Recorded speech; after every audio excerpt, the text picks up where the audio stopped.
got the little man, you got the big man, and you got the bigger man.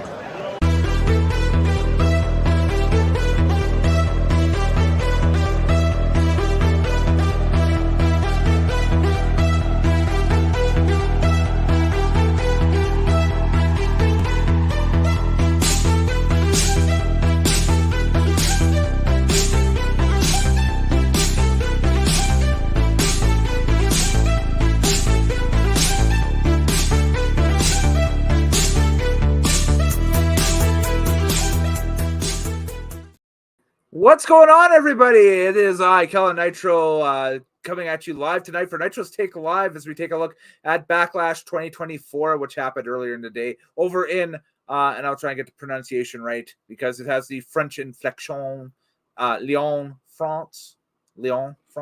And joining me to take a look at it, of course, as always, is the lapsed fan to my hardcore fandom. It is Mr. TL. How are you doing, sir? Hey! And of course, we're all jazzed because we just got through watching that amazing Stanley Cup playoff Game 7 between Toronto and Boston. Boston moving on, and they will take on the Florida Panther Cats in the next round. Let me tell you something, brother. Listen, this has been the craziest Saturday. We start off with a WWE PLE pay-per-view. With wrestling, yes. This is coming off the night that was last night with the Drake and Kendrick Lamar feud. Oh, yeah, that's simmering. That's beef. That ain't simmering. It's boiled over. Yes. And somebody got cooked. That's big beefy boys going there. Yep. And then we got the Bruins and the Leafs game that just wrapped up. By the way, may I mention, it is May the 4th. May the 4th be with you. That's right. Star Wars Day. Happy Star Wars Day to all who recognize and all who follow. Tomorrow is Cinco de Mayo. Happy Cinco de Mayo to all who recognize and all who follow. With one more Game 7 to come in the NHL playoffs. That's right.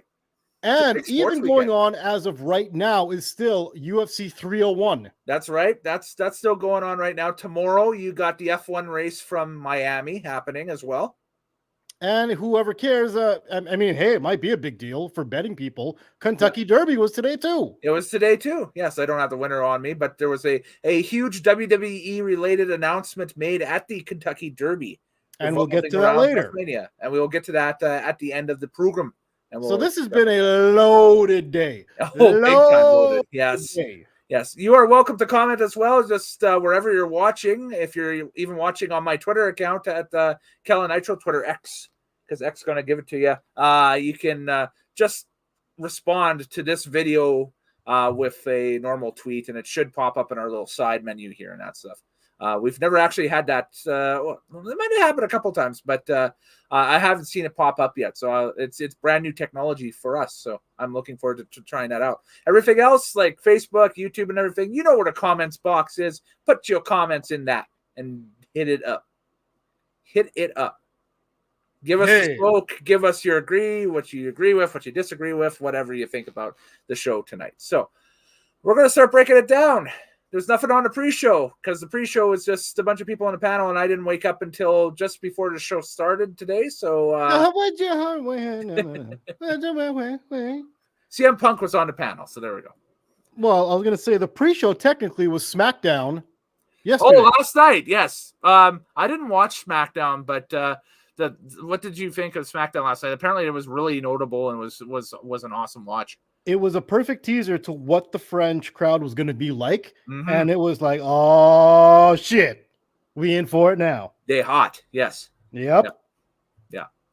It was a hot sounding crowd last night. They kind of made it their own with all the soccer chants and their own, What did it remind you of, Mr. Nitro? Well, it reminded me of watching EuroLeague or Premier League soccer to begin with the crowds and stuff like that. And I was going to go a little bit more wrestling centric. This reminded me of Raw is Italy. Oh, way back in the day. Yes. Okay. Yeah. Well, it was, I guess it's back in the day. It was Santino Marella's debut, but the Raw debut is of Santino Italy. Marella. Okay. Yeah. Right. Yeah. Raw is Italy when they olayed everything and they did the same kind of stuff as this French crowd. Yeah. But more so. Lyon was unreal. Back in 2008. Yes, exactly. Right. Mhm. Right on. Exactly. We should also mention we've got a kind of a live picture of Mr. CraigPFraser, who can't be with us tonight, due to circumstances and that stuff. But his reaction to the Leafs loss, we have this right now. There we go.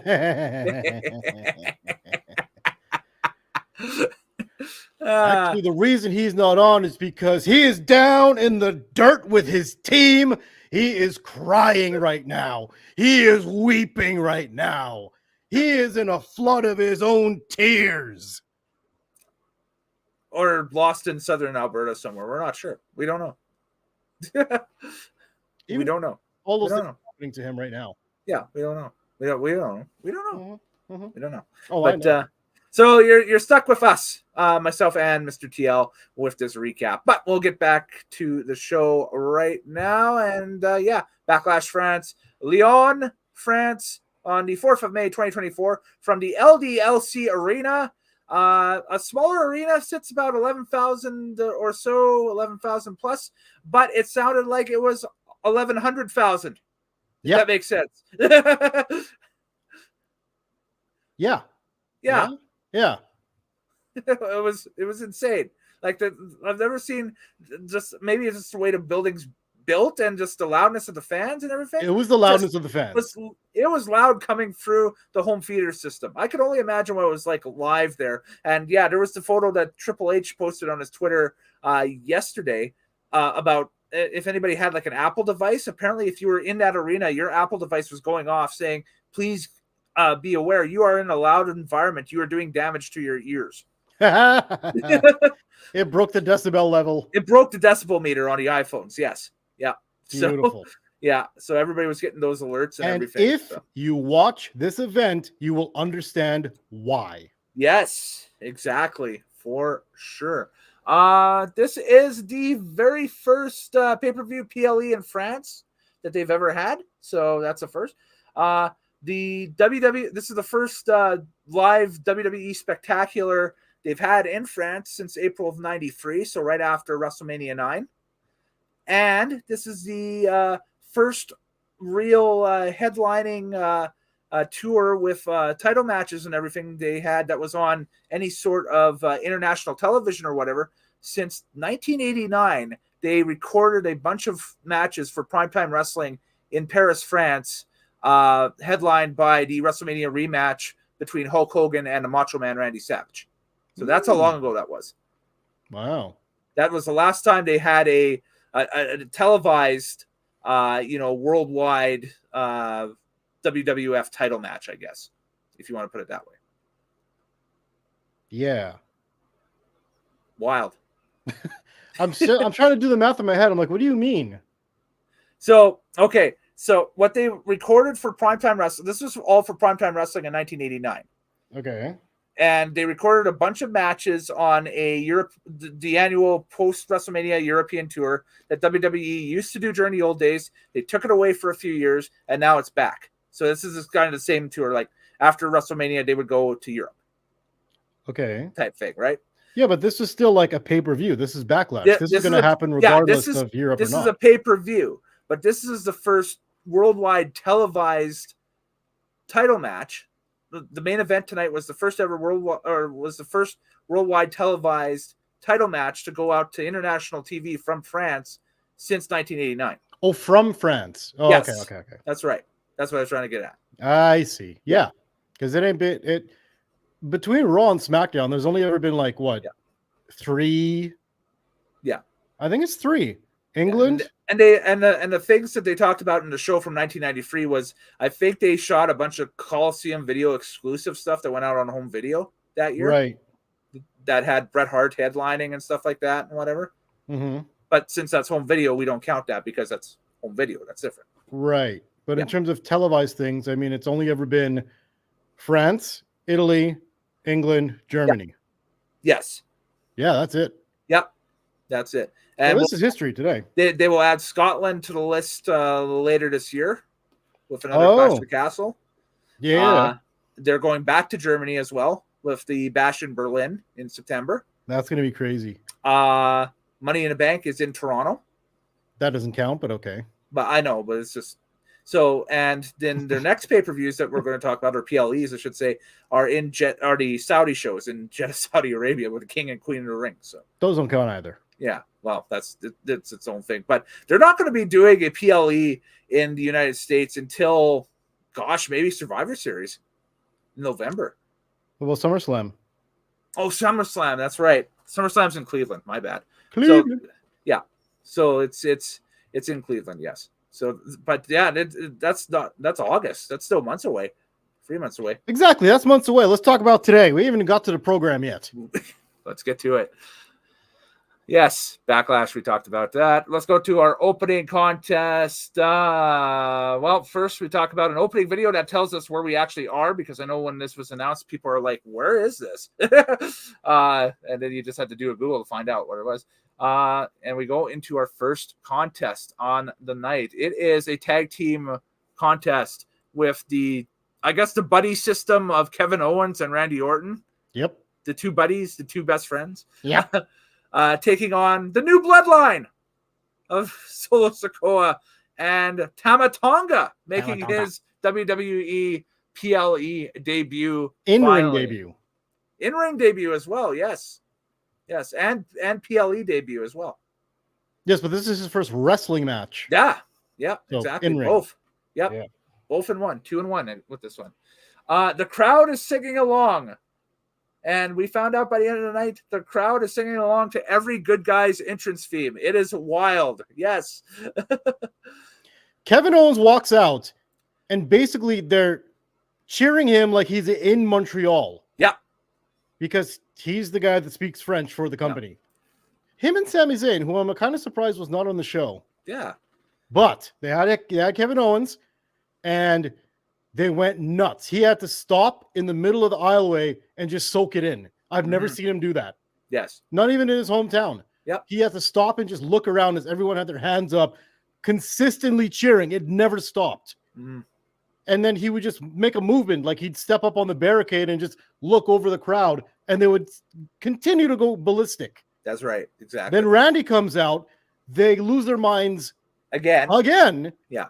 And they sing along to the song in the loud parts where they can kind of make out what the words are, because they're not an English-speaking language, country, obviously. And there's some with Randy's music. There's some incoherent parts of the. Yeah, exactly. So the loud English words that they do understand, they sing it, and they sing it loudly. Yeah, I hear voices in my head. They talk. They got that, the main chorus and everything. So yeah, man, it was nuts. You just see these hands flailing in the audience everywhere. Like wacky, waving, inflatable, flailing arm tube men. Wait until they bust out the cell phones. We'll talk about that a little bit later on as well. We'll get there. That's kind of a show in itself. But before we go any further, we must say, Undertaker! At the bottom of the screen is the Nitromaniac TV's Undertaker with all the facts, figures, news, and notes from earlier today, maybe yesterday, depending on where you're watching this from. We've established it's still May the 4th over here. It's May the 4th over here, yes, for another 2 hours and 4 minutes. So exactly. Yes. In the mountain time zone. Also, when Solo Sikoa came out, they just booed him. They did. So there was no singing along. You could hear the bass line. You know what? I kind of like Solo Sikoa's theme song. It sounds like Jaws meets trap music. It's a modern interpretation of Batman, almost. Dun, dun, dun, dun, dun, dun. It's a modern interpretation of Batman, of Rikishi's music. I'm a bad man. No, it is not. Oh, no. Bad dudes. No. Anyways. Just went into the donkey remote right there. Anyways, exactly. Man. But they boo him immediately, and they boo Tama Tonga, and they don't put their hands out to try and slap hands with him going down the aisleway. No. They're all like, boo. They want to say if it's far away from him. Paul Heyman, kind of a man without a country at this point, isn't he? Yeah, on the island of relevancy, he's kind of lost. He's not even on the island anymore. He's like adrift in a lifeboat off the dock. That's actually a good way to put it. He's in a lifeboat right now in the waters of something. I don't know. Where's the island of relevancy? What ocean is this? What island is this? What's going on here? Well, it must be in a Pacific Ocean somewhere, but I don't know where it is. What is the deal with these airline food? What's the deal with these aircraft? I mean, with these lifeboats. So Tama Tonga's in-ring debut with WWE, the former Bullet Club member and multiple-time IWGP Tag Champion, a 7-time IWGP Tag Champ. This is probably one of your first times checking out Tama Tonga. How dare you, sir? How dare you? Okay. No, I'm kidding. I was gonna say, it's like, what's New Japan shows were you watching? None. So there we go. Well, yeah. I mean, I've seen some events from like whenever they say, "Oh, it's a big match," and you watch it, and then I get disappointed and I turn it off. But I've seen him pose in the background of a bunch of Bullet Club things. Yes, he is a founding member of Bullet Club. Exactly. So I know who he is. Him and Finn Balor back in the day when Finn was still Prince Devitt in New Japan, basically were like 2 out of 4, I think, that launched it. So Anderson Gallows and not Gallows, but Bad Luck Fale was the 4th. So I don't know who that is. Let's move on to this match. He's still in New Japan. Fale is. Move on to this match. So hot start. Actually, this was unique. I have to give them kudos for this. This was a unique way to start not only the show but the pay-per-view. They emptied the locker room and schmozzed the entire thing early. In English, what it means is they started brawling on the outside before they got in the ring to start the match. It was just an all-out fiasco, and they had to bring in security and people from the back to try and separate them so they could start the match. This is how you usually end your weekly TV shows. Yeah. Is with this. Yeah. And this is how the show began. And I was like, wow, this is wild. But we found out why. This match initially was supposed to be a tag team match. Nick Aldis walks out, who is the commissioner, man at large, whatever, for SmackDown now, walked out and said, I'm tired of this. It's a street fight. Yep. So it became a street fight. So they started fighting everywhere. All throughout the arena, the crowd going nuts. They were loud, and there was a split screen going on. So much action. Picture in picture. I have just one note about this point because the camera buzzed by him very quickly. Hey, Trinidad guy made it. Yay! Hey, shout out to Trinidad guy. Yeah. He was there last night in SmackDown too. Yeah. Kudos. He made it over. Always there. Yeah. Trinidad flag man is always there representing. He must be like the government representative for Trinidad or something. Maybe he just like tightens the ring ropes and they let him sit in the front. Like an ambassador or something. That would be cool. Maybe. But this match is just like all over the place. WrestleMania in Trinidad one year? Hey, sorry? WrestleMania in Trinidad one year? That'd be fun. So funny you say this. Not WrestleMania, but the way that these PLEs are moving and going into international areas, and you get to see different crowds and different reactions and different noises. Like, what's his face? Puerto Rico. Yeah. And then now that was France. Last year. Yeah. Yeah. And then now France. And you're just like, wow. Like going to these different places give you a different vibe. And you want to be there. I have a theory about this, especially this particular show.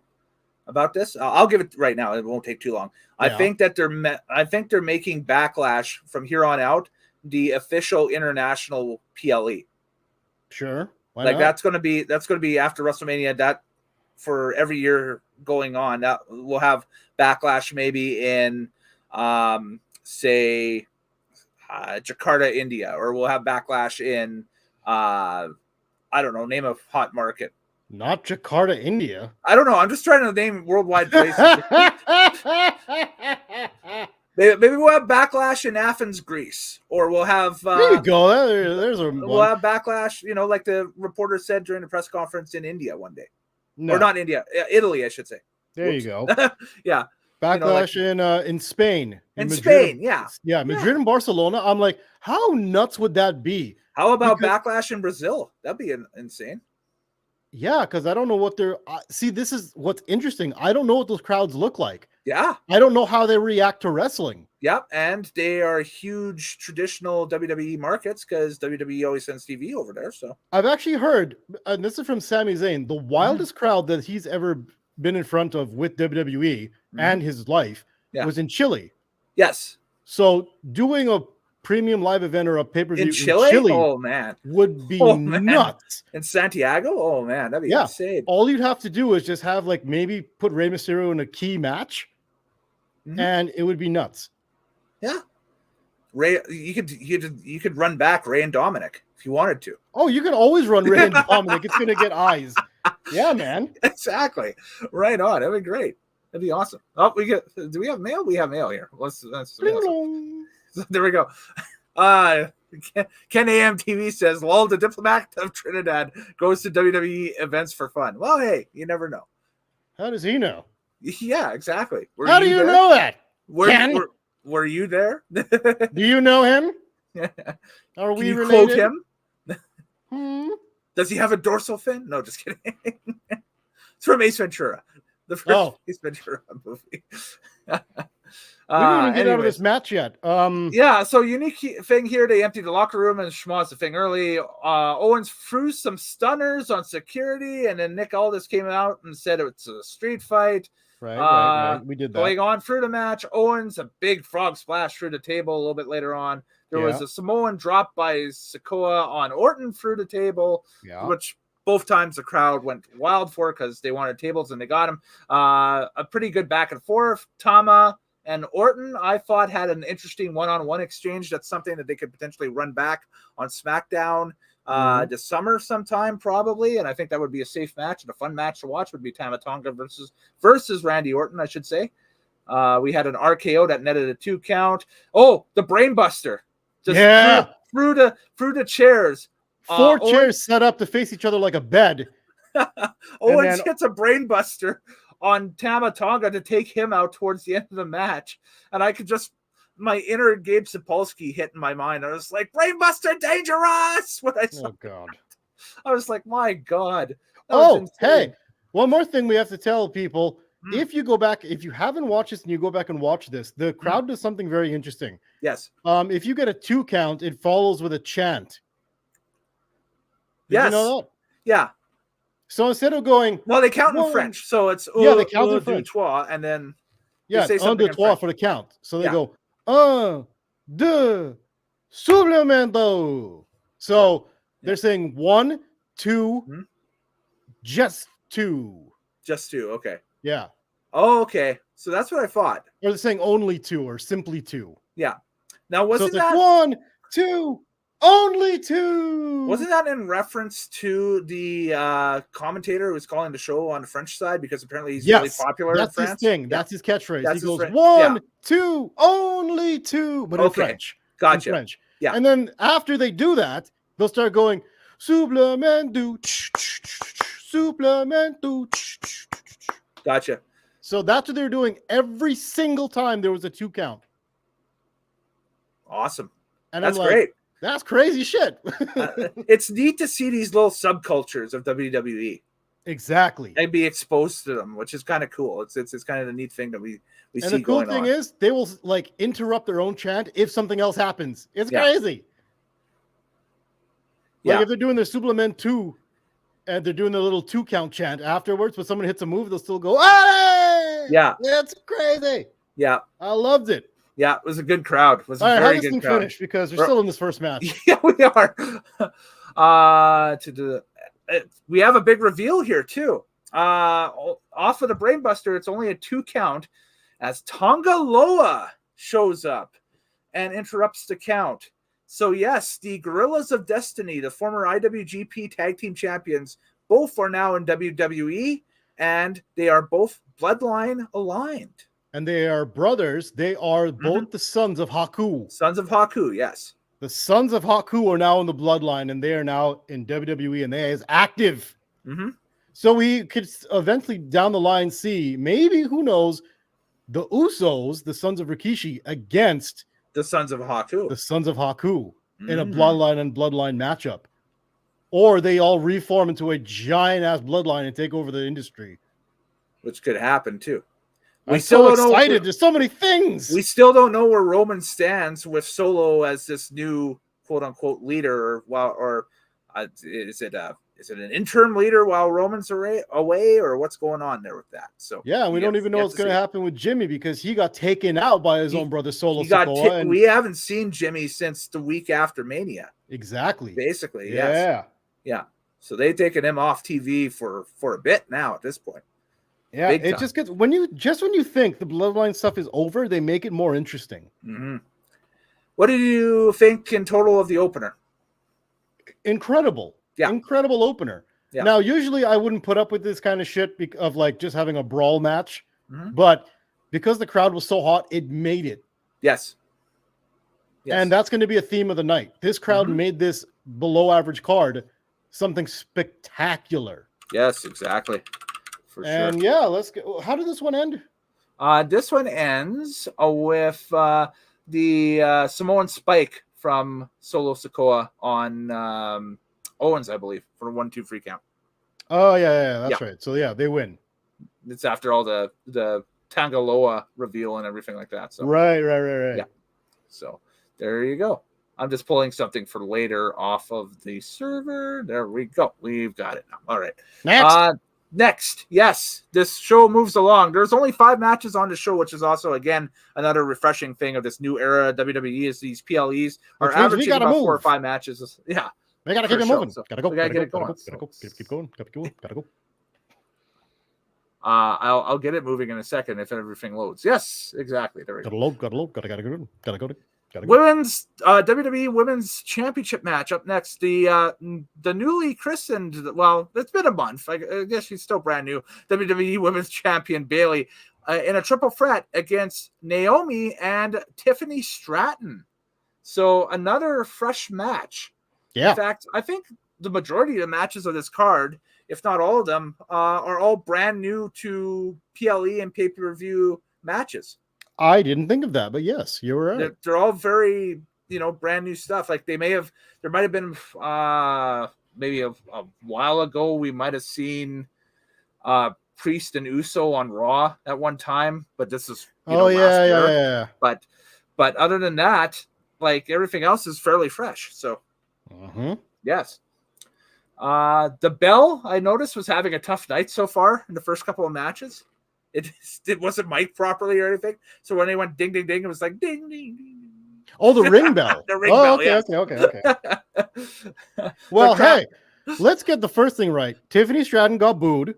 Yes. So France really does not have a tweener crowd. They either love you or they detest you. Okay. And when they detest you, you're like nothing. That's right. It is like their boos are almost like they're mooing like cows, or like ooh. And it's kind of subtle. And then they cheer the shit out of anyone that's a hero. Oh, and they'll make songs too, as we'll find out. Everybody gets songs and everybody chants. gets song treatment. Yes. It was such an unexpected delight to hear like France is so lively and active and vocal. Like this is soccer chants times 10. Yes. This isn't like sometimes you think of the English wrestling crowd as a little bit dull and boring, but every now and then they kind of have a chant that you go with. Yeah. No. This goes all match long, all night long. Yes. Woo! All night long. Now, this match here, Naomi gets the entrance of a lifetime. Yes. Because she does her glow in the dark thing, and everyone in the crowd turns on their flashlights like the fireflies. Like it was Bray Wyatt, but they're bouncing up and down to the beat, and they're all on beat. Yes, and they're going, hey, on beat to her song. It becomes a rave at that point. Yes, it was a rave. It was a rave. Yeah, and everyone was up for it, and no one was sitting down. It was the collective of just French joy going on in that arena. Yes, and it was a very party atmosphere. I liked it. Yeah, and they were all together. There was no like individual just sitting on his hands like, I don't like this. No, they brought it. Everybody. They love Bayley. Yes. Well, that's the whole thing is that they made reference to that goes back to the NXT European tour back in 15 or 16 or whenever that was. And her and Sasha. Her and Sasha and that whole run of matches over there and everything, and she was so beloved by the European crowd and the and you know, the French crowds and German crowds that they performed in front of and everything. So yeah, it was a good callback with the "Will you be my girl" thing, and she played into it, and she's like, "Yes, I'll be your girl," you know, or "I am your girl," you know, whatever, you know. In terms of this match, everybody did pretty well. Naomi is a little sloppy here and there, but she makes up for it with her athleticism and doing things that a lot of people just cannot physically do because she's athletically talented. Yes, I have written down here, Stratton has learned the Alabama Slam. It's quite effective. She did it like 6 times. Yo, when they do this thing where they can like flip each other over, so it goes like, now we're in a pile driver, now we're in an Alabama Slam, now we're in a pile driver, now we're in Alabama Slam. Australia, America, Australia, America. Well, poof, down. Anyways, Simpsons reference. But them like flipping each other up and down is hilarious. It's like a really athletically cool move. It is, yes. And everybody like they all worked really hard in this match, but also what I kind of noticed, they wrestle in better rhythm in front of this crowd, because when they're chanting and cheering, they do it on beat. Yeah. And they do this the 1-2 kick out chant every single time. Yeah. So like they were like in the rhythm, they were in the pocket, all of them. And so the timing of this match and the flow of this match was excellent. It didn't lag ever, and it never got too fast because they were just in the rhythm of the crowd. Yeah. And that was amazing to see. Exactly. Yeah.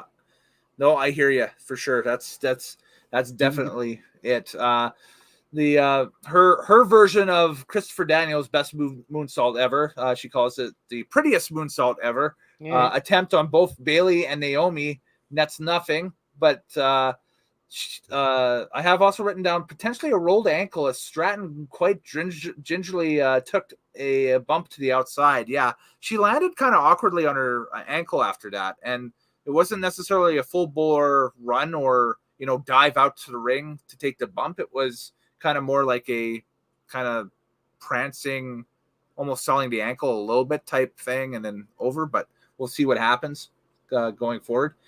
She'll be fine. Naomi and Bailey exchange roll-up attempts, and Bailey takes the pin for the win of the match. I haven't been given match times. My bad. So the first match between Bloodline and Owens and Orton was 1925. This one, the triple threat for the WWE Women's Championship, was 13-10. Bailey defeats Naomi and Tiffany Stratton by pinfall. And a pretty good triple threat match. Yep. Accomplished what it needed to accomplish, and I thought that all 3 participants were showcased very well. And of course, you knew that the champion this early in the game wasn't going to lose her title. So, yeah, there we go. Yeah, which is kind of the folly of the show a little bit, is that you look at these title matches and it's like, okay, there's only really one title I could see maybe changing hands. That's about it.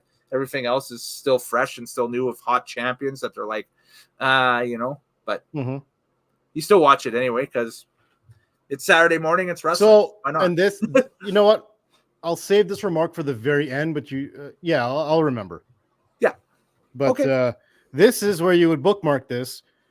Mr. TL has something that's going to be put here, but later. To steal a line from a industry friend I have, notable. Notables. Notable. Yes. Notable. There we go. Next match. Notable. Yeah, exactly. Next match. WWE World Heavyweight title on the line next. Yes, this is Raw's World Heavyweight Championship. On Raw, the champion Damian Priest taking on the challenger main event Jey Uso. Boy, is he ever. Yes. Some new names in the post-Mania main event scene, and I love it. We have Jey entering through the crowd. That's cool. The France crowd has taken Jay's entrance to the next level, I have written down. And boy, have they ever. Yeah, because they brought back out the flashlight things on the cameras and the smartphones, and the bounce was unanimous. Yeah. Sometimes in Raw and SmackDown, you see like not everybody puts their hands up. Yeah. Everybody put their hand. This looked like that scene in 8 Mile at the end when Eminem says, everybody from the 313, put your motherfucking hands up and follow me. And all the hands were doing it. Yeah. But a whole arena doing the yeet. They were. And for Jay to come out through the crowd. He's wearing eyeliner. That's why they call him Bisexual Undertaker. Guy liner. So yeah, Jay had the craziest entrance. He comes out from the crowd, kind of John Moxley style, but whatever. And then he just stops every now and then with people to have their selfies and high five and yeet with them and do the hands and craziest entrance. That place went buck wild. And then when Damian Priest came out, dead silence. Yeah. I'm not sure if I'm crazy about Priest's new music. I have written down here that the music is kind of I don't notice. It's because they never play it. When the Judgment Day comes out, it's the Judgment Day and you hear that song. Yeah. And that's how I know them. I don't know everyone's individual songs. Like I don't listen for it. I don't care for it. It's kind of the one that he's got now is kind of a generic rock riff, which is interrupted with "All rise for the outlaw, all rise for the rock star, all rise for I don't know pan crust pizza, I don't know whatever you know."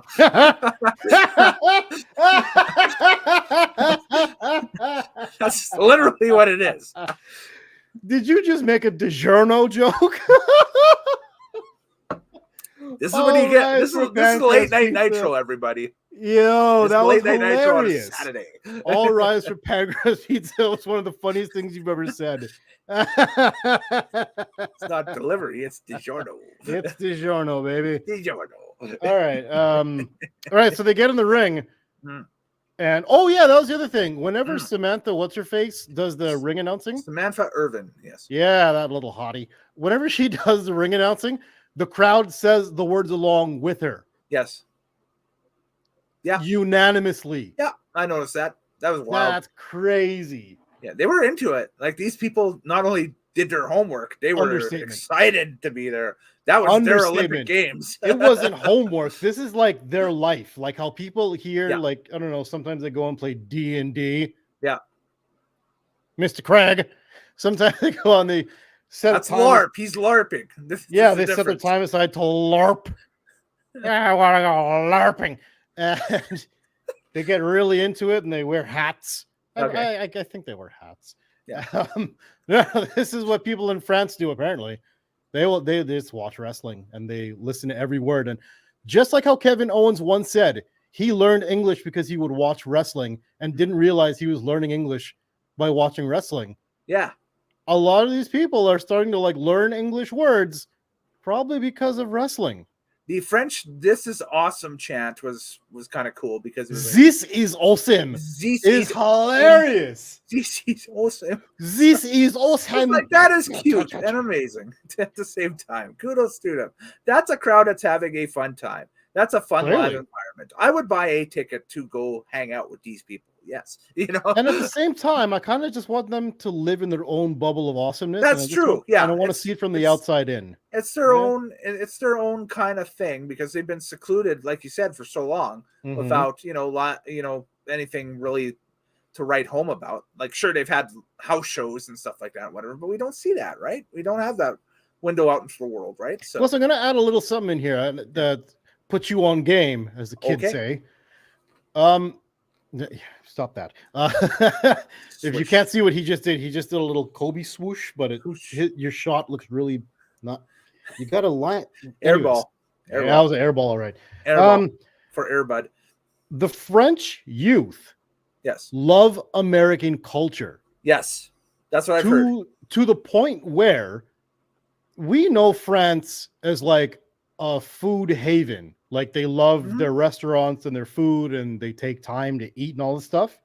Ironically, they've probably created maybe I'd say about 45% of the American modern day cuisine, I would say. Coming from a former chef, it's actually like 75%. There we go. Yeah. I know it was a substantial number. I was just like, yes. Yeah. French revolutionized the way that Western people serve their food, cook their food, eat their food. Anyways. That's right. McDonald's, KFC, and Burger King are absolutely killing it in France right now. Yep. To the point where like international McDonald's, their most profitable, the third most profitable one outside of the United States is in France, is in Paris. Cool. Like they love American culture. Yep. And so for them to get wrestling, which is very American, which and is shown globally around the world, but is very like predominantly American. All these shows are produced out of America with American wrestlers. It's a very Americana thing, and for it to come to France is such a big deal. That's massive for them. Yes, and I felt so happy to afford them this entire show because they were just. I'm telling you right now, they were happy. They were living in the moment. It was great. I'm telling you right now, like this is like the audition, and they passed with flying colors. And what's going to come up next? They need to do a soccer stadium. Apparently, there is if you watch the post game press conference thing, and that's I know not everybody does. I did today. That was brought up is that apparently the property that the LDLC arena is built on in Lyon is kind of it mirrors a North American sports complex. Is that there's a soccer stadium that shares the same parking lot that's brand new, has 60,000 seats, et cetera, et cetera. So, and apparently Nick Khan texted Triple H halfway through the show tonight and said soccer stadium.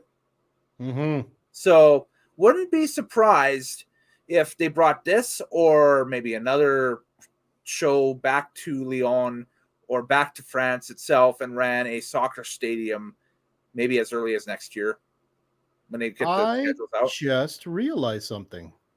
Holy shit. WWE runs shows out of hockey, basketball arenas in North America. Yes. Usually it's tough to get something like that when you go abroad because they either have soccer stadiums or nothing. Yeah. But with the increase with the level of basketball that is happening in Europe over the past 20 years, you are seeing more and more basketball big arenas being built in France, in Spain, in Greece, in Portugal, in Italy. Because and this is what this building is initially. I think it's because Lyon has a pro basketball team, and that's what they use it for. Exactly. Yeah. And so that's why when you YouTube like basketball games that happen in the Europe League and you see the stuff that happens in Greece and France and like crazy crowds and they're in basketball size arenas, now that they exist and they're established, the WWE can go over there and now they can use those arenas. So this is like the perfect timing for them to go over there and test to see if they can sell out these arenas, because if it goes super well, now they can do soccer stadium. So I bet you coming down the pipe, Spain will be like the next one that they try. It's got to be. It's got to be, yeah. Trying that real.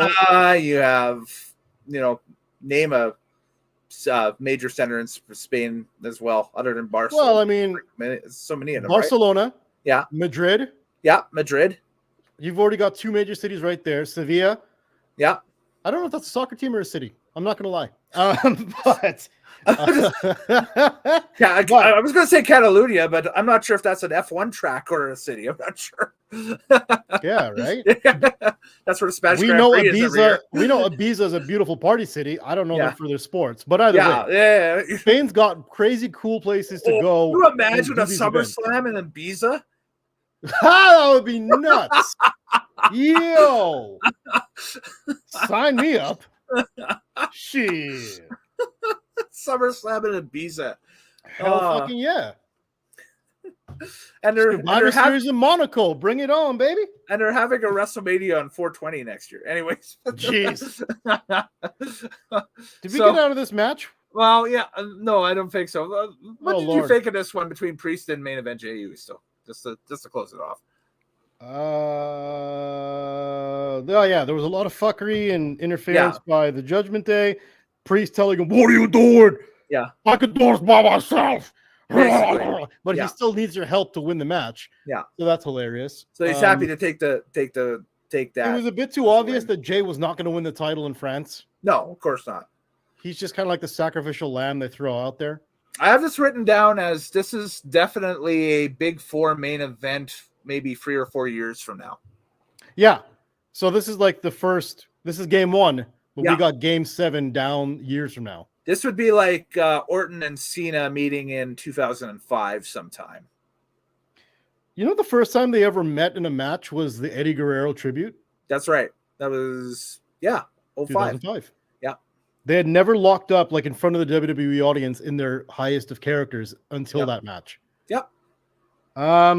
Yeah, so this is like an early version of these two that'll probably be a feud that goes years from now, and it'll be more important as it goes. These are your 2 future prospects for main events and that stuff coming up. And main event prospects. Main event prospects, yes. Yeah, because they're beyond prospect if they're fighting for a title. That's right, exactly. Well, they're on the main roster, so they've made it there. So next match, South of Heaven choke slam from the top. That's a 1, 2, 3, and there we go. Post match, tons of dissension from the Judgment Day. Seeds may be planted for WrestleMania or for SummerSlam, I should say. Yes. Rumor has it that they may be starting to work Priest in a program with Finn Balor. Yeah, sure. Because Finn Balor's talented. McDonough's too small and goofy. Yeah. Dominic is just a weirdo. Yes. But them two put together are just the losers of the group. So Rhea's a winner. Damian Priest is a winner. Yeah. Finn Balor should be a winner, but he's not.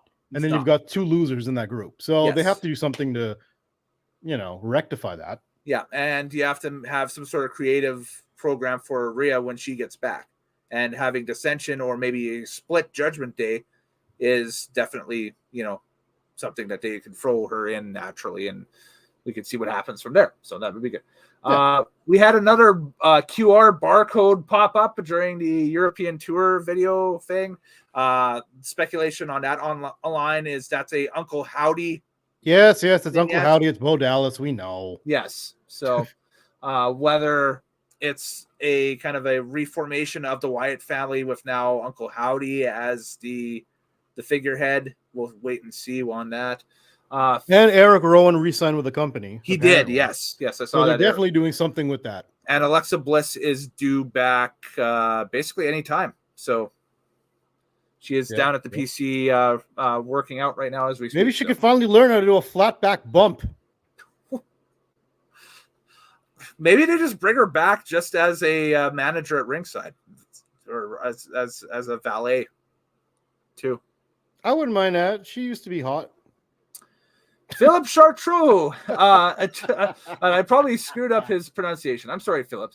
Philip Chartreux addresses the packed crowd and states that, and this was a controversial thing on Twitter earlier in the day today, that this show was the largest gate of any arena show in WWE history. Now, is that because the euro costs more than the US dollar? Like, why? How does that happen? And also the prices for WWE tickets have gone up.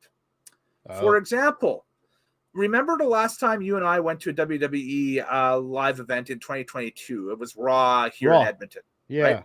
In September 2022. Yeah. Late September. Yep.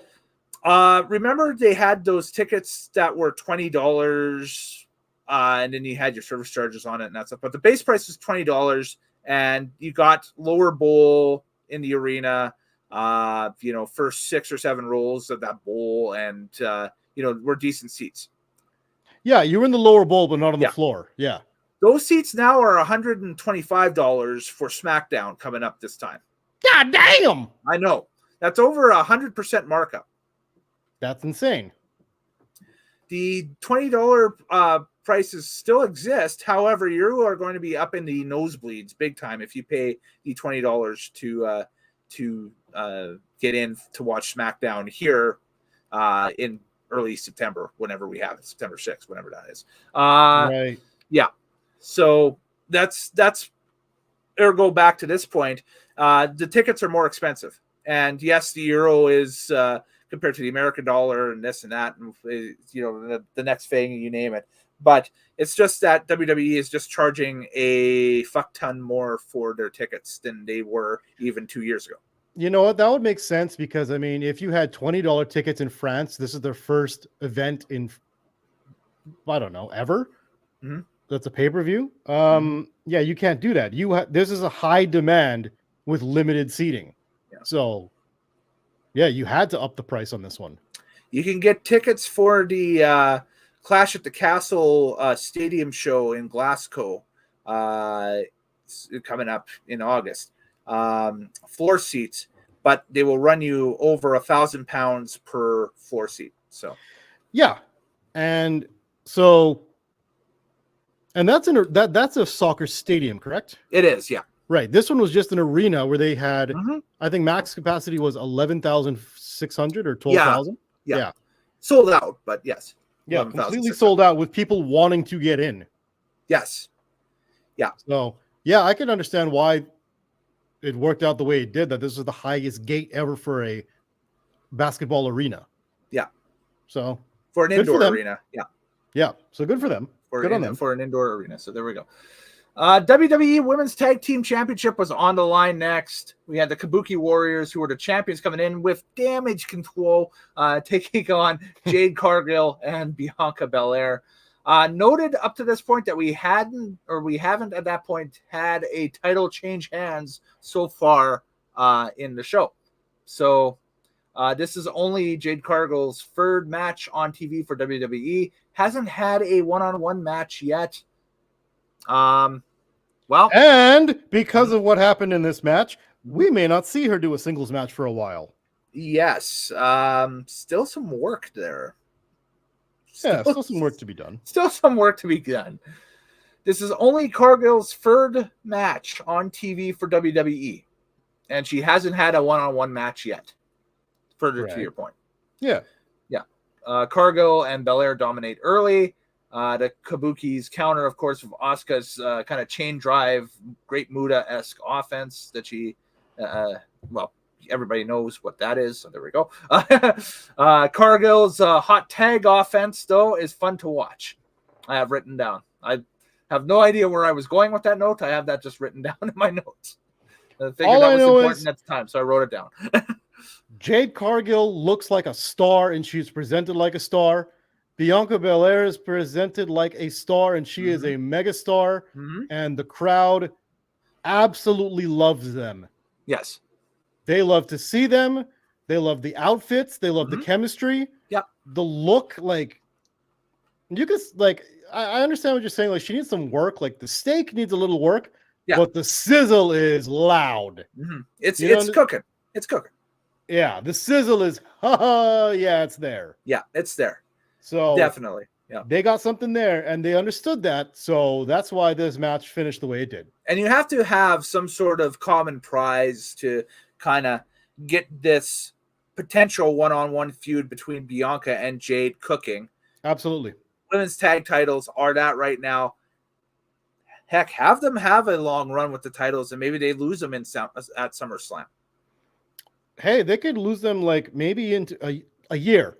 Yeah. However long it takes for Cargill to get better as a wrestler. Yeah, exactly. Which you can start putting together some credible singles matches and stuff like that have a consistent record of that. Then then you blow the top off the pop can with that feud. So exactly. So they got a good prospect of a storyline and everything coming up there. We had an insane towards the finish in this. There was a furious pace to the finish in this. They actually they really picked up the pacing there. It went turbo towards the end. Just that ending with Kairi Sane and with Jade Cargill, like the Jade on Kairi and then the KOD on Asuka with Asuka landing on Kairi. I'm thinking back. I'm thinking now it's like Kairi's thinking in the back of her mind. It's like, I signed back to the company for this. Oh man. What do you mean for this? She's in a spotlight match. Yeah, she is, but she's got to be a crash dummy in it. That's the problem. So she's getting paid more in front of a louder crowd that seems to care more. Yeah, that's true. That's true. Who cares who wins and loses? Yeah, You're in a prime spot. It is for better than who cannot cut a promo in English. She's doing pretty well for herself here. It is better than working, a 1,000-seat or 1,500-seat gymnasium in Tokyo as part of Stardom or something like that, right? Exactly. So. Exactly. Look at your surroundings. Yeah. You can't tell me you want to go back to Japan and work the little bingo halls if they But had especially now that the competition has decided to raid the Joshi gyms and that stuff, and decided to basically sign them all to contracts and everything. There's virtually nobody left of quality in Japan because they're all working in AEW. Yeah, on the women's side. AEW doesn't know this is on the women's side. You know, that's it. You know, the men's side, it's women's fine. division is still ass. Yeah. Even with wifey over there, she's been ass over there. We'll get into that maybe a little bit later, just due to the fact that I'm due to go to an AEW live event on Wednesday this week. So, oh, that's right. AEW is in Edmonton. Yes. I won't be there because I don't care about AEW. I just don't like them. But we're doing SmackDown in September, so there we go. I like SmackDown. So new tag champs, Jade is progressing. The King of the Ring and Queen of the Ring kicks off Monday on Raw. And yes, Raw will be in Lyon, France. The same building. Yeah. I believe. Yeah. So I think that's correct. Correct information. We'll see here. Do a quick Monday Night Raw, Lyon, France. Is that correct? I believe so. Yep. It's Monday in Lyon. That's the first round matchups. They were announced. Probably the main event for that will be Sheamus versus Gunther. That's gonna be nuts. Will be insane. Yes. Wow, Raw is France is gonna blow people's mind. Yeah, that's the main. That's the first round matchup for. How have we gone this long without doing the France thing yet? Remember there was that pageant show, and it's always been a meme where everyone sells their country. Colombia, Costa Rica, Dominican Republic, Denmark, France. Okay. You gotta scream it out like a chicken. Yo, you've never seen that video? Which one is that? It's got to be a Miss Universe or Miss World pageant, and they're just okay. They're just showing the it's girls. the actual thing, but she just was so excited. She's like that. That's just her voice. I don't know why she squawked it out like that, but that's what happened. You see these very pretty girls saying their country, who they're representing. Yeah. And then they're going D and then F and then France. Wow. Oh man, it's incredible. I can't believe you've never seen that. I can't believe it took us this long send to it get to me. That's if people don't. I will send this to you. Just send it. Yeah, I've never seen this. So because it's main event time, and of course King of the Ring, Queen of the Ring is the Saudi pay-per-view coming up at the end of this month, Saturday, May 25th. So there we go. So for those who are such viewers of such things and that stuff, it's another probably 10 or 11 o'clock start here for us on the West Coast, depending on where you live for that. So on a Saturday. Yeah. Undisputed WWE Championship, the main event of the evening. The brand new undisputed champion Cody Rhodes makes his first title defense against AJ Styles. A fresh first-time matchup for the WWE in this main event. And I still am not sure what to feel about AJ's new music. From what we could hear, because it's garbage. It's not good music. However, he was getting cheered because of his theme song, whether he was a heel or not. So for him to go like, I'm a full-out heel, I don't want you cheering to my music, and switch it to shit music, that makes sense. Mm-hmm. It's kind of like what Nakamura did when he became a heel, and they took out the they filled it in with music so people couldn't chant to his song and sing it with the Japanese rap. Yeah. They took away that moment for people to do that. Yeah. So with being a heel, they give you shittier music so people don't cheer you because of your song. Yeah. So I guess whenever AJ turns good guy again, then they can go back. They don't want none. Yeah. Yeah. Not like we could hear much of it anyway, because the French crowd decided that they have their own theme music for AJ Styles, and they belted it out. Something about the word phenomenal triggered them into a soccer chant. They must have had somebody who was known as phenomenal. Yeah, and I'm thinking that that's a Lyon thing. Could be. Like I said, there's something it'd be there. like us cheering for the Elks after a touchdown or something, or singing the Elks fight song here. Let me try and make it a little bit more universal. It would kind of be like if for some reason they kept saying the word jet, J-E-T, but they were in New York, and so every time they said the word jet, they would go J-E-T-S, jets, jets, jets. Yeah. Something like that, except in this case, it was the word phenomenal. Something about that triggered the audience into a soccer chant specific to that word. Yeah. And that's either to a player or a team or something going on there with the word phenomenal. Because they did this on SmackDown too. Yeah, because he's phenomenal.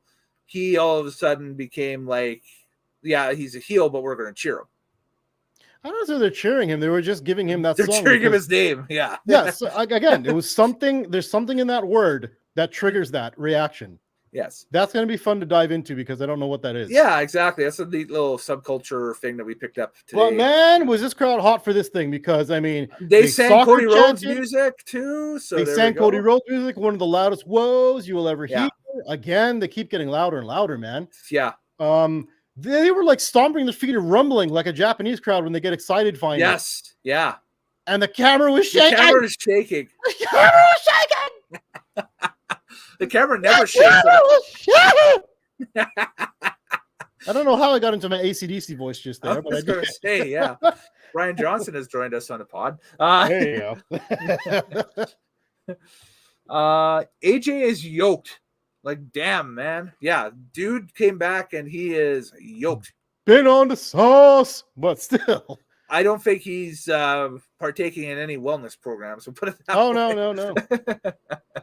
That man is gassed up, and that shit is premium. This match was historic in that Jessica Carr became the first female referee to referee a main event world title match on a pay-per-view or PLE. Cool. So there's a historical footnote. Footnote there, I should say. There we go. Two former Bullet Club leaders. Yes, AJ Styles led the Bullet Club, and so did Cody at one time. I have written down here TNA's guy versus AEW's guy. Yeah. There we go. Does that make sense? I think everybody gets that. New Japan Pro Wrestling's guy versus ROH's guy. Yeah. Hey, there we go. And they would have never met in New Japan because they were part of the same faction. Yep. They would have teamed together. In fact, they did team together a few times, I think. Yep. But yeah. Cody attacked AJ to get him out of the group so he could come back to the WWE, right? No. Kenny Omega did that. Omega and the Young Bucks attacked AJ Styles. Are you sure? Yes. Who did Cody attack? There's a clip of him online of him attacking somebody in a suit who was part of his faction to get them out of the group. Yeah. Was it not Adam Cole? I think it was. Could be. Yeah, I think he was part of that group that attacked. I can't remember now. If you're in on your Bullet Club lore, please throw it in on the comments. Or if you're in on your French soccer chants, please let us know why. Exactly. What's this phenomenal thing? Yeah. Yeah. Why does that set them off? Who was phenomenal? Was it Thierry Henry? I think it was Henry. Anyways. So it's a pro AJ Styles crowd because of. Well, no, I have that written down. You have it written down, but that's incorrect. It's incorrect. It is not. Phenomenal was over. AJ Styles, no, was a bad guy. There was a little reference to Stardust during the match and a Stardust. Yeah, they kept doing Stardust off. Yeah, exactly. That was funny. AJ was working on Cody's shoulder. He maybe banged up a bit. Okay, look, the whole point of this is it was a good match. However, I kind of fell asleep during it because I was tired from the whole Drake and Kendrick thing from the night before. However, you were just watching that intently, weren't you? You have no idea. I don't know what happened. You don't know what happened. We should maybe do a podcast. Meet the Grams. Okay, that's what happened. Was meet the Grams, and people who know, they know. Now, this match, it was too predictable that AJ Styles was not going to win the championship off of Cody Rhodes. Come on now. No. He was out there to give him a great match in front of an intensely great audience. And they did that. Mission accomplished. Yes. And they can move on. Yes. But I mean, the thing is, I still want people to go back and watch this match because of how this is the hottest the crowd gets, and they've been hot all night long. Yes. and they peak in this match. So go back and watch this. Yes, it's a little predictable, but and I'm spoiling it by telling everyone, but still, go back and watch this. It's been almost 24 hours since the show went off the air, so it's all good. No, more like 12 hours, but okay. Okay, but anyway, whatever. Where did I leave off? It was okay. Yeah, crowd working the shoulder. I kind of jumped to the end because crowd doing their own thing, but also popping for spots during the match, so they're having fun. There was a huge power bomb by Rhodes on Styles for the French announce table. We had a big springboard 450 splash that only netted 2 on Cody by AJ. There was a burning hammer that AJ nailed on Cody, but that only netted a 1 account. And then all of a sudden, Cody started to Hulk up. Yes. Like he was Hulk Hogan. I hate when they do this. I understand. It was so cliche. I was like, my God, are we going down this road, really? Yes. No, it's because of the whole fighting spirit thing that they do that in Japan when they get the adrenaline rush and they start to amp up after getting hit with a super move and then kicking out at 1 because the adrenaline rush hits them. Everybody's been watching Kenta Kobashi matches again. And exactly. And like his match. And I guess they did that because of their whole connection of Japan with the Bullet Club. But I'm like, I hate when you guys do this. I don't like it in Japan. I like it even less when they do it in North America or France in this case. I don't. It's America. Euro. Yes. It looks stupid. It looks phony. It's dumb. It doesn't make any sense. It would never happen. I hate that spot. For the crowd, they loved it. They enjoyed it. It is good for them. Yeah, good for them. Cody Cutter only nets a 2 count, and then we had later on a massive top rope Cody Cutter that led to a crossroads for the 1-2-3 that let Cody retain the title. A good, safe first PLE defense for Cody Rhodes' title reign. And actually, the match was better than expected. That's my opinion of it, at least. I expected maybe I've expected between the two of them. It's like, okay, we're going to get Cody Rhodes versus AJ Styles, but it's going to be a television pace. It's going to be like, maybe the main event of SmackDown type deal or something like that. But this was actually, in the words of Dominic Mysterio's not exactly stepmom, excuse me. It's AJ freaking Styles and Cody Rhodes in the main event of a pay-per-view. How could this fall anything? How could this fall short? How could they do a SmackDown pace? They're in the main event. It didn't. It delivered. Yes. Exactly. For you to expect less, I expect more of you. And we go off the air with the image of Cody Rhodes running around the ring with the French flag. So red, white, and blue all over the place. So yay. Yeah. So there we go. Yeah. All right. That's the end of that. Let's give our show ratings now. And then we'll talk about the other piece of news that hit today as well. There's actually 2 pieces of news that hit today, but we'll talk about the obvious one and then the not so obvious one here right after. But so out of 10, what do you give this show, Mr. TL? 9. That's German. No, the number 9. Number 9, yes. Okay. So 9 out of 10. Yeah. I mean, I can't disagree with that. So I will give it a 9 out of 10 as well, honestly. Sorry, I'm trying to figure out what 9 is in French. Is it neuf? I don't know. I took Ukrainian, so. That's not an option in grade 2. It was in a public system, pal. Neuf. Yeah, it is neuf. Neuf. Neuf. 9. 9. Neuf. Neuf.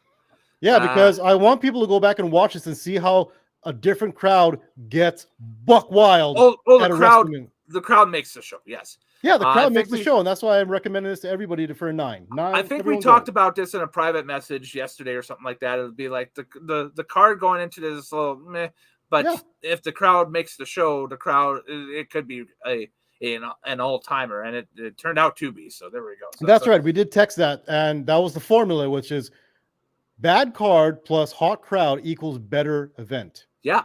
And that's the formula I think WWE has figured out, and that's what they're going to do from now on, I think, with these like live events. Yep. And you'll get a couple of matches that you can use in your end of year specials and compilations and stuff like that. Like you'll definitely see Cody and AJ on that best of 2024 thing that they do every New Year's Eve or whatever.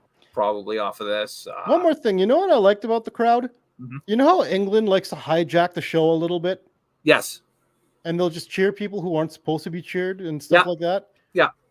The French crowd actually went along with the storyline. They did. Whoever's a good guy was absolutely a good guy, and whoever's a bad guy, they can piss off. Yep. Like, they followed it perfectly. Mm-hmm. This would be like Vince McMahon's dream. To have the bad crowd involved with it anymore. Oh yeah, we don't want to talk about McMahon's dreams. Ugh. Oh, Sicko. Yeah. Anyway, not involved with that anyway. You sick freak. We'll move to other news items here by putting the Undertaker to bed. So we'll wait, did you also give it a 9?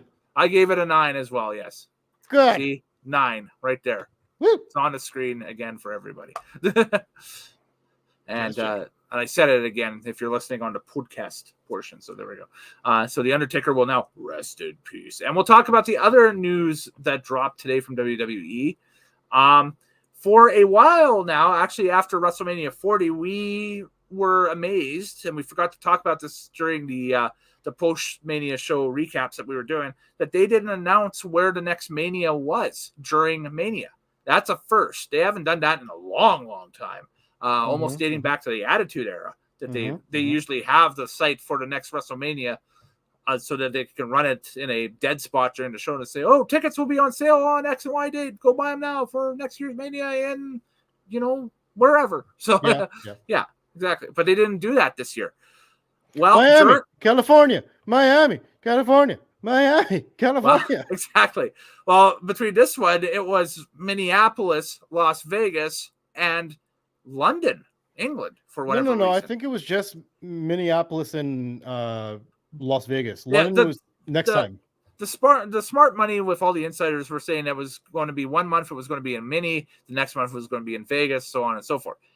Well, we finally got news of that during the Kentucky Derby, of all things. WWE had bought some time to advertise and that stuff, and they ran a spot for next year's WrestleMania, which will be taking place on April 19th and 20th, 2025 in Las Vegas, Nevada at the brand new Allegiant Stadium. Well, kind of sort of new. It's only got a couple years on it. It's already had a Super Bowl there, but there we go.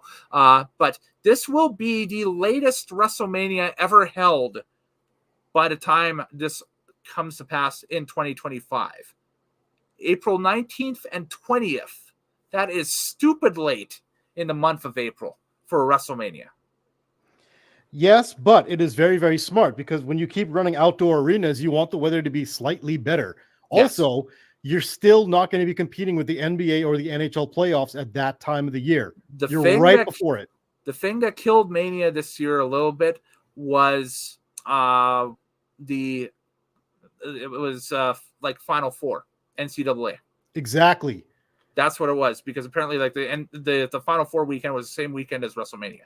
Right. Which so I mean, this way in the dates, you were after the Final Four and right before the playoffs of two major leagues in North America. You solved that by doing two different ways. I recall there was an issue with that back in the 2000s with WrestleMania and that stuff, so they ended up moving it up into March a little bit. So that's why we had like WrestleManias on like the 17th of March, the 14th of March, stuff like that. This is the other way. This is going all the way down into almost May for WrestleMania. So, which is fine because you know what? The gap between Mania and SummerSlam is so large. Yeah. Having it later in the month, awesome. Plus the weather is going to be, it should be better. Which tells me that this event that we're talking about tonight, or we've just finished talking about tonight, Backlash, will probably be later May. It might this one might be the Saudi show next year. We're not even sure. We don't know. So no idea. Just by the way, the time's out. But by the way, Minnesota having a WrestleMania is weird. Well, they have a dome in their stadium. That's the thing, is that they could the Viking ship thing. But this Mania location makes sense. This will be the first WrestleMania held in Las Vegas since 1993. And the last time WrestleMania was held there in 1993, it has been universally panned as one of the worst WrestleManias of all time because it was held in a parking lot at Caesar's Palace. It's the one where Bret Hart loses to Yokozuna, but then Hulk Hogan comes in and somehow gets the belt off of Yoko by the end of it. That's right.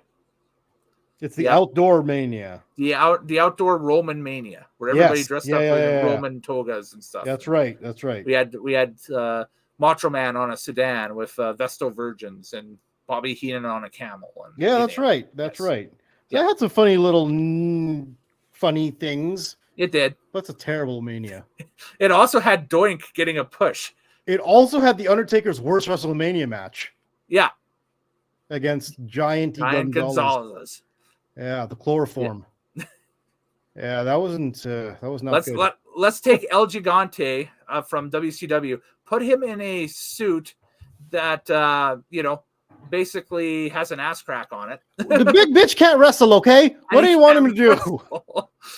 He can't wrestle good. Against the Undertaker. All right. Whatever. But now they're going to be back in Vegas for 2 nights. It's going to be better. It's going to be the entertainment capital of the world. Yeah. They'll probably get a lot of backing from the UFC, who runs T-Mobile Arena, and they have their local stuff there. So that's a good point. Yeah, that too, and everything. It just makes perfect sense. Yeah. And a lot of people, it's tourist capital. The only thing that will do potentially maybe is it might mess around maybe first round of the NHL playoffs a little bit if Vegas makes it in and they have home ice. So if they're using T-Mobile. T-Mobile? Yeah. That's T-Mobile Arena. This is going to be I know, but I'm just saying that's the only kind of weird effect that could happen. That's about it. But I don't see it. I don't see it really. We'll have to wait and see until it gets close to the date. It'll be fine. But WrestleMania on 420 in Vegas? Are you kidding? Oh my God, that's right.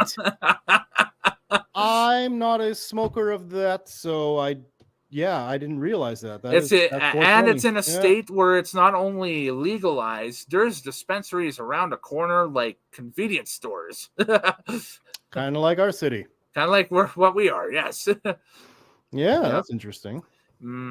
So, I don't know. This one's iffy for me because I'm thinking about attending in person because I'm like, maybe. Why wouldn't you? It's Vegas. Come on. I know. That's the thing. It's like it could be affordable to do it. How is this iffy? What's the if? The if is just cash. That's it. Oh, that kind of if. That kind of if. Yeah. And the availability of said cash. That's it. But I don't know. We'll keep it. We'll get probably details on pre-sales and tickets and that stuff in the coming weeks and months. Today they just announced the date, so there we go. So mark your calendars. Again, we'll flash it up for everybody. April 19th and 20th, 2025 at Allegiant Stadium. Yeah. There we go. All right. Well, I think that's our show. I think we've done our job and done it well. I think that's it. I'm not going to get into the Triple H comments about Fightful and that stuff during the press conference, just because that stuff is still developing at the moment. And it was over something. It was over accusations over Drew Gulak's release from WWE, and whether it was a release or that his contract wasn't picked up, and it ended up being that his contract wasn't picked up. So everybody who was reporting that it was a release is wrong. They just decided not to pick up the option on the contract. That's what it was. For someone who didn't want to get into it, you gave us a ton of details just now. Okay. Sorry about that. Like I said, I'm not going to get into it, but here's exactly what happened. But here's the Cole's notes on that is because there's an allegation going out there that from Ronda Rousey's camp and that stuff that Ronda Rousey and Drew Gulak had some sort of something during Ronda's time in WWE that led to a potential or didn't look at her. Some sort of claim. I've seen some places that it's a sexual assault thing versus it's a verbal assault thing or something. I don't know. Oh yeah, I vaguely heard something about this floating around the intro. Yeah. Who cares? Like I said, details are still forthcoming on that. So no comment at this point until all the details are out there. Or how about the fact he's been back for I don't know how long, and I've never seen him on my TV. He was doing a lot of NXT stuff, and then after the feud with Chase U, whoever the Chase dude is, that does the university. Talking about NXT. Exactly. He hasn't been on my TV in years. I almost said Chase Owens, but no, that's last time I see that guy. He was doing the under over thing with Daniel Bryan. Yeah. That's the last time I remember seeing him on my television. Yeah, and that's actually the only notable match of his that I remember is that. That's not a match. They used to do that before every single match because they were buddies. And they opened an Elimination Chamber pay-per-view a few years ago, if you remember correctly. They were the opening match. It was Daniel Bryan versus Drew Gulak. Don't even remember. Yeah. That was... Yeah, so there we go. Anyway, that's all we've got. So where can they follow you on the social medias if they want? If you're on the social medias, I'm at TMLoutan, and I want the smoke because of the following. I am a Boston Bruins fan. Secondly, to my Oilers here, as you can see.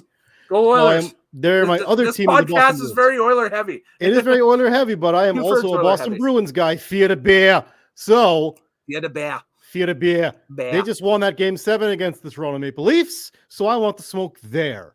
After hearing what went on this weekend, and because I've been following his career mostly since that first album, Toronto Bay Leaves. Kendrick over Drake in this battle. Oh my God, it's a knockout shot, and he's doing a victory lap. I want the smoke there too for the Kendrick and stuff. And now for wrestling, I want the smoke for my opinions as well. And hey, let's throw it in there. We got our Oilers versus the rival province Vancouver Canucks. Those bastards. And those green bastards. This will be a very social media heavy war between first time since 1992 the two teams have met, and things have gotten awfully sour between the two fan bases since that time. Oilers, by the way, lifetime are 2-0 against the Canucks in playoffs. However, this season they went 0-4 against the Canucks. Season series, yes, that's right. So a little nervous there, but I want the smoke regardless.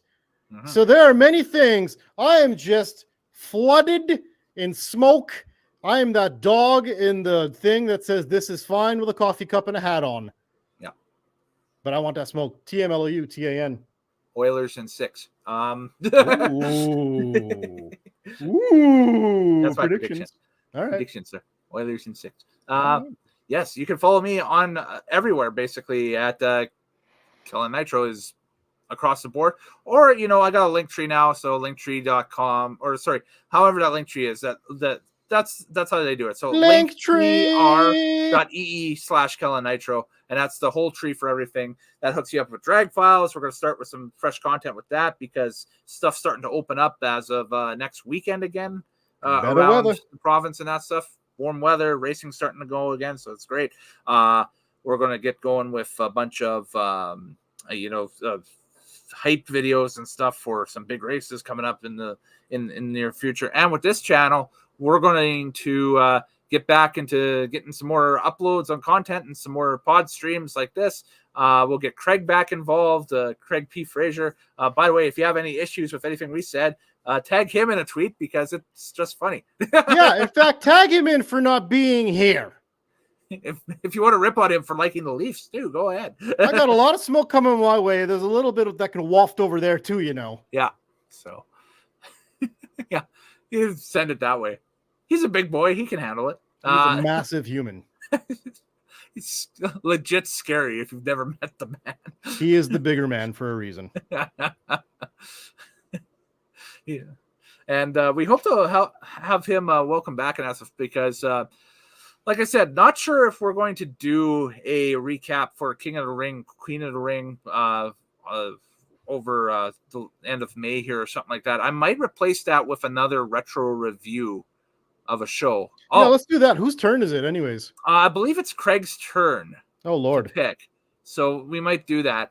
However, what I will do, just because you and I are here and Craig isn't, and it's my show, I can make the rules, is if anybody has a show they would like for us to take a look at, email us, nitromaniactv@gmail.com.